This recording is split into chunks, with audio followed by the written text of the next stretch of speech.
So guys, just a quick update on where we're going so far. So it's now, for me, it's now what? It's now 20 past 12. I've just finished my weight session. So now in a couple of minutes, I'm going to have my protein shake. And at 1 o'clock then, I'm going to have eggs and avocado.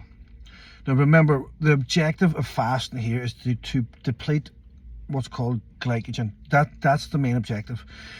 Glycogen is basically when carbohydrates are stored in the muscles and in the liver. So we carbohydrates break down to sugar or glucose, goes into the bloodstream, and then the muscles then store that glucose as glycogen within the muscle. It also stores it in the liver, and any excess then stores as fat. Now it requires a hormone called insulin in order to do that. So every time you eat food, insulin comes along and stores that energy. Right, food is just basically energy. That's what a calorie is. A calorie is just a unit of energy, and it stores that energy first in the muscles, then in the liver, and then anything in excess of that then will be stored as body fat. So any body fat that you have was because you had more energy than your body was using that day. We then stored. Now the optimum thing here to remember is that it's insulin that helps to store that.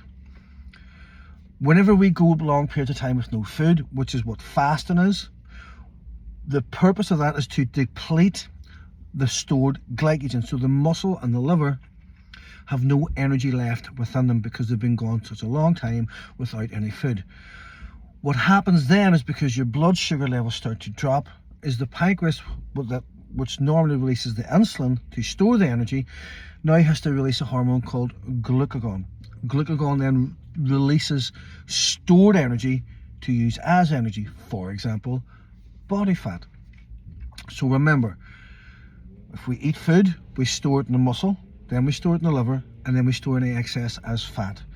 If we have no energy left in those two places, the muscle and the liver, the body then will go into the fat reserves and release that fat reserves to change it back into glucose and put that back into the bloodstream to then supply the muscle and the liver with more glucose, i.e. stores glycogen. I know it sounds very complicated, but from a hormonal point of view, the reason we fast and the reason we don't want things like milk and all those kind of wee bits that have, give you an insulin spike, is to keep insulin down low so we can release glucagon. The more glucagon we release, the more body fat we start to tap into. Now,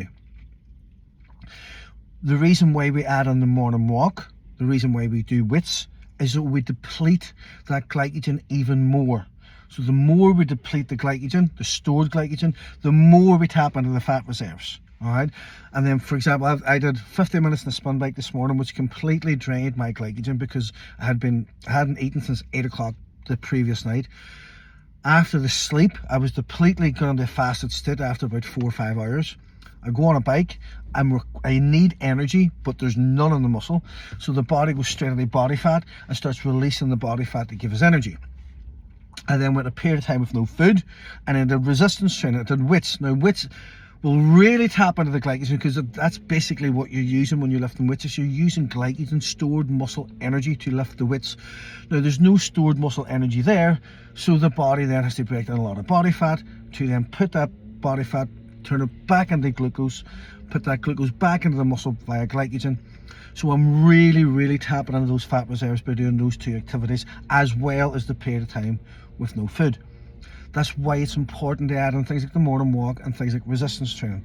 Now again, you don't have to, but we're talking best case scenario to get the maximum results over the 5 days. So when I start eating at 1 o'clock, the first thing that's going to happen, I'm starting to replenish that lost glycogen. So over that 7-hour period, insulin levels will be elevated, restoring all that muscle glycogen.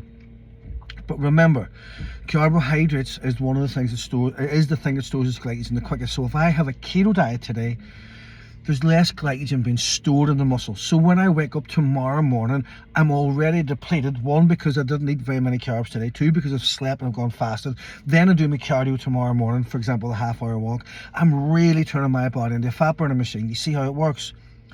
And then tomorrow when we fast, we're going to have a different protocol than we do today. So remember, today you start eating at 1 o'clock and you finish at 8 o'clock. I wouldn't even worry about counting calories too much, because over the space of the 5 days, we're going to be in such a calorie deficit, it doesn't actually really matter that much. But just be aware, it is very easy when you've been fasting for a bit of a time, that when you do start eating, you feel like that, well, you get that sort of gorge mentality and you want to keep eating. You gotta just try and not be a glutton, and I mean that with a joke. I don't mean that you're a glutton, but it is honestly, like, this is one of the things I struggled with when I started doing fasting, because my first meal of carbohydrates, it was like somebody just opened the floodgates and I just could not stop eating. But you must stop eating at 8 o'clock tonight. That has to be your cutoff point. Again, try and have as much good food as you can, healthy, natural food. Even if you're snacking things like pepperami sticks and meat sticks and stuff like that, high in fat, high in protein. Don't worry about the calories, but I want to make sure I'm getting that protein. And so that's things that you want to think about. I'll show you a few of those wee snacks shortly. I'll take off a couple of screenshots of them. The meals tonight, the meals during the day, I'll have beef burgers and salad, I'll have chicken and vegetables later on, but I will try not to have any carbohydrates. There might be some at night, because whatever as I mix for dinner, she mix for dinner. It's as simple as that. If there's rice or potatoes or something, I'm eating it, but I'm not prioritising it during the day, if that makes sense. Any more questions, please don't hesitate to ask.